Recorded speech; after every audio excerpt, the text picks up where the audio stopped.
Salut à tous, j'espère que vous allez bien. Et aujourd'hui on se retrouve pour la suite spirituelle de Burning Road qui s'appelle Explosive Racing et on voit ça juste après le générique.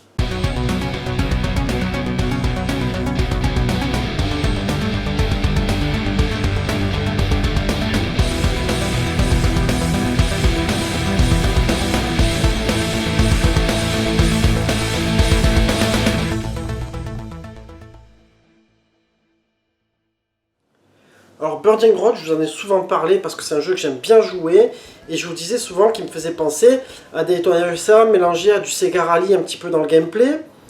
Et bien ils nous ont pondu une suite qui s'appelle Explosive Racing, alors qui a été développée par les studios Toka, hein, les mêmes que Burning Road, et édité par Funsoft. Alors pourquoi je dis justement que c'est une suite spirituelle? Parce que pour moi, c'est pas tout à fait dans la même lignée que le Burning Roads. Là, il y a des changements. Alors, je vais vous expliquer un petit peu en quoi ça consiste. Déjà, là, tu vas choisir des personnages. Et en plus d'avoir des voitures, tu vas avoir aussi des motos. Donc déjà, grande nouveauté que tu n'avais pas dans le Burning Roads. Mais aussi, quand tu vas te mettre dans le jeu, tu vas commencer à voir un petit peu les décors. Tu vas voir que ce jeu-là, il se prend un peu moins au sérieux que le Burning Roads dans le sens où c'était déjà un jeu arcade, hein, bien sûr, mais au niveau des décors, à un moment donné, tu vas avoir des fantômes qui apparaissent, tu vas avoir des trucs... On dirait qu'ils ont voulu faire un petit truc un peu plus enfantin au niveau des décors qui se rapprocherait un petit peu de Mario Kart, par exemple, ou d'un Motor Toon, mais en même temps, sans aller jusque-là, c'est-à-dire que là, tu restes juste avec tes véhicules, tu fais des courses, t'as pas des armes ou quoi, hein, tu vois. Alors par contre, moi ce que j'ai trouvé, c'est que je le trouve bien plus dur que le Burning Road. Franchement, je crois que je passe pas le deuxième niveau, il me semble. Parce qu'en fait là je te fais la vidéo, mais j'y ai joué il y a un moment, j'avais préparé déjà toutes les captures, etc. Alors c'est un jeu qui a eu un bon accueil. Moi je t'avoue que à ce moment-là, ben, il m'était passé complètement inaperçu. Là je l'ai retrouvé, j'ai retrouvé la ROM, je l'ai mis sur le RetroArch avec la PS Mini, mais j'étais pas du tout au courant de ce jeu. Et moi, je crois que celui-là, il a été beaucoup dans l'ombre des autres. Comme je dis souvent, sur cette fameuse PS1, t'as tellement eu de jeux que t'en as un paquet qui étaient pas mal et qui sont passés inaperçus. Alors, moi, ce que je vais te proposer, c'est de passer directement au test. Comme ça, on approfondit tous les points. Alors, graphiquement, je trouve que c'est joli. Alors après, ça pique moyen par rapport à d'autres jeux PS1 qui pourraient piquer un peu plus par rapport à cette 3D, hein. C'était les premières années de la 3D, on en parle souvent. Je trouve qu'il y a quand même une originalité graphique, il y a eu une volonté de faire un peu différent. C'est pour ça que je te dis c'est une suite spirituelle, parce que pour moi une vraie suite de Burning Road ça aurait été avec des nouveaux stages, mais qui rappellent un petit peu quand même le premier, c'est-à-dire un petit peu le Sega Rally, ou un petit peu ce genre de jeu-là, tu vois. Et là, pas du tout. Il y a quand même une prise de risque, donc je te dirais que au niveau graphisme, ça vaut un bon 16 sur 20. Au niveau animation, ça reste très fluide, ça reste rapide, il y a un bon effet de vitesse. J'ai rien à noter de catastrophique, quand même, il me semble qu'il y a très peu de ralentissement. Donc c'est plutôt réussi, je te dirais que ça mérite un bon 16 sur 20. Et de plus, d'avoir mis ces petits fantômes là dans certains décors, etc., ça rajoute un petit peu de dynamique. Au niveau jouabilité, je vais toujours dans un esprit très arcade. La moto se pilote plutôt pas mal aussi. Du coup, c'est vrai que ça rajoute un petit peu de gameplay dans le jeu, ça rajoute des innovations.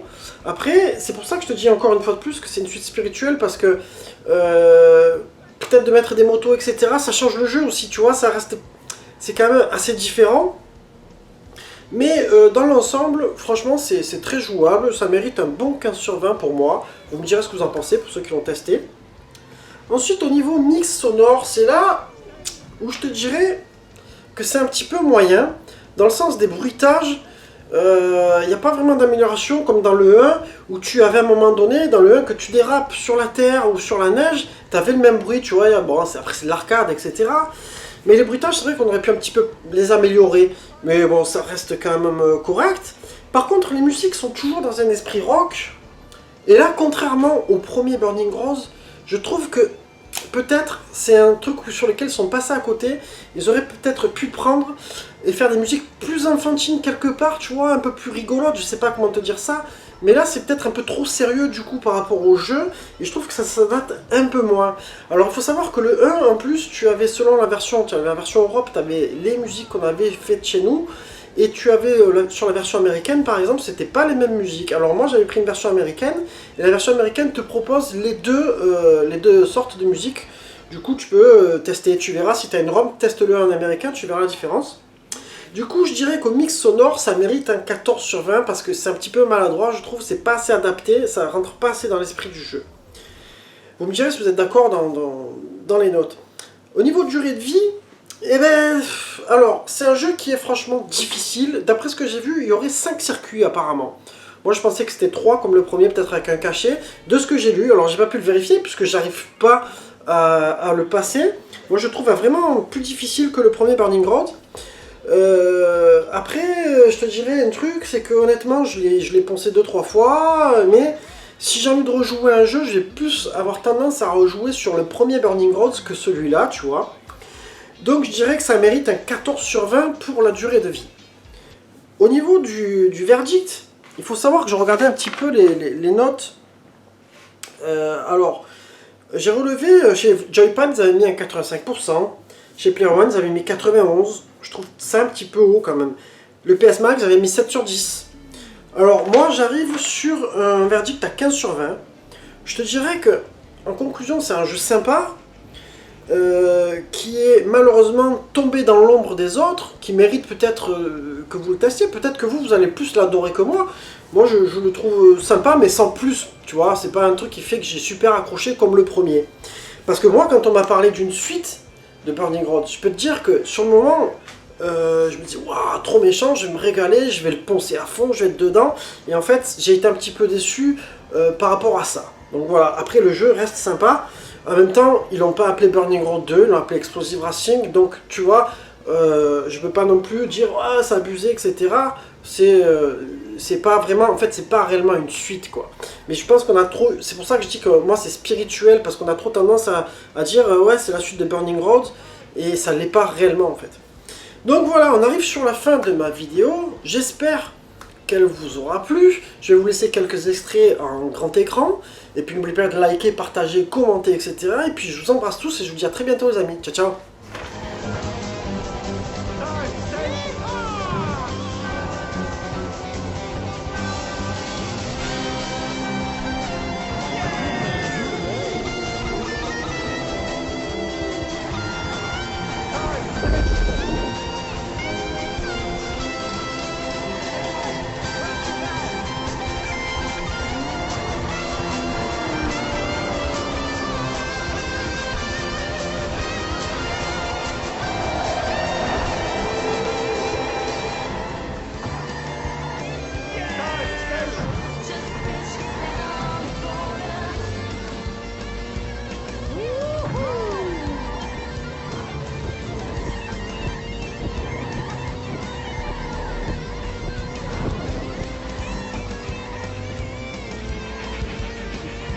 Station!